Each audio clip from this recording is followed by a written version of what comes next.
കോൺഗ്രസിനെ തൊട്ടുകൂടാത്ത പാർട്ടിയായി CPIM വിലയിരുത്തിയിട്ടില്ലെന്ന് Jammu Kashmir secretary Muhammad Yusuf Tarigami അഭിപ്രായപ്പെട്ടു. കോൺഗ്രസിനെ ഒഴിവാക്കി ദേശീയ തലത്തിൽ വർഗീയതയ്ക്കെതിരെ മതേതര പാർട്ടികളുടെ കൂട്ടായ്മ സാധ്യമല്ല.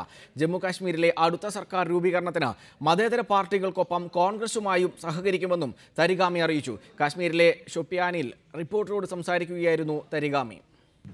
കോൺഗ്രസുമായി ഒരു കാലത്തുണ്ടായിരുന്ന ബന്ധത്തെയും സഹകരണത്തെയും സംബന്ധിച്ച് കേരളത്തിലെ CPM, CPI നേതൃത്വങ്ങൾ തമ്മിൽ ആരോപണ പ്രത്യാരോപണങ്ങളിൽ ഏർപ്പെടുമ്പോഴാണ് കോൺഗ്രസുമായുള്ള സഹകരണം ആവശ്യമാണെന്ന നിലപാടുമായി മുഹമ്മദ് യൂസഫ് തരിഗാമി പരസ്യമായി രംഗത്തെത്തിയിരിക്കുന്നത്. BJPയുടെ വർഗീയതയെ നേരിടാൻ മതേതര പാർട്ടികളുടെ കൂട്ടായ്മ ആവശ്യമാണ്. ഈ കൂട്ടായ്മയിൽ നിന്ന് കോൺഗ്രസിനെ ഒഴിച്ചു നിർത്താനാകില്ലെന്നാണ് CPM വിലയിരുത്തിയിട്ടുള്ളതെന്ന് CPM കേന്ദ്ര കമ്മിറ്റി അംഗം കൂടിയായ തരിഗാമി വ്യക്തമാക്കി. ദേശീയ തലത്തിൽ കോൺഗ്രസിനെ തൊട്ടുകൂടാത്ത പാർട്ടിയായി CPM വിലയിരുത്തിയിട്ടില്ലെന്നും തരിഗാമി ചൂണ്ടിക്കാട്ടി.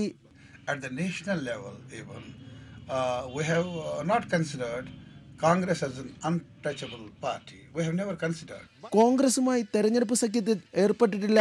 എന്നാൽ ജമ്മു കാശ്മീരിൽ സർക്കാർ രൂപീകരണത്തിന് കോൺഗ്രസുമായി സഹകരിക്കും. ഫലപ്രഖ്യാപനത്തിന് ശേഷം കശ്മീരിൽ സർക്കാർ രൂപീകരിക്കാൻ നാഷണൽ കോൺഫറൻസിനെയാണോ PDP ആണോ CPM പിന്തുണയ്ക്കുക എന്ന ചോദ്യത്തിന് തരിഗാമിയുടെ മറുപടി ഇങ്ങനെ: Wait for a while. On 23rd December, the results will be announced. And on the basis of the requirements on the ground, our front will decide. CPI മറ്റ് ചില ചെറിയ പാർട്ടികളുമായി ചേർന്ന് അവാമി മുത്തൈഡ മഹാസ് എന്ന മുന്നണി രൂപീകരിച്ചാണ് CPM ജമ്മു കാശ്മീർ നിയമസഭാ തെരഞ്ഞെടുപ്പിൽ ഇത്തവണ ജനവിധി തേടുന്നത്. BJP അധികാരത്തിൽ നിന്ന് അകറ്റി നിർത്തുന്നതിന് നാഷണൽ കോൺഫറൻസിനോ PDPയോ പിന്തുണയ്ക്കുന്നതിൽ CPMന് എതിർപ്പില്ല. എന്നാൽ CPMന്റെ ഇക്കാര്യത്തിലുള്ള അന്തിമ തീരുമാനം കോൺഗ്രസിന്റെ നിലപാടിനെ ആശ്രയിച്ചിരിക്കും.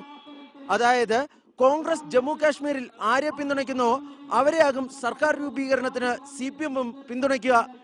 ഷോപ്പിയാനിൽ നിന്നും ക്യാമറാമാൻ മണിയസ് അടൂരിനൊപ്പം B ബാലഗോപാൽ, റിപ്പോർട്ടർ.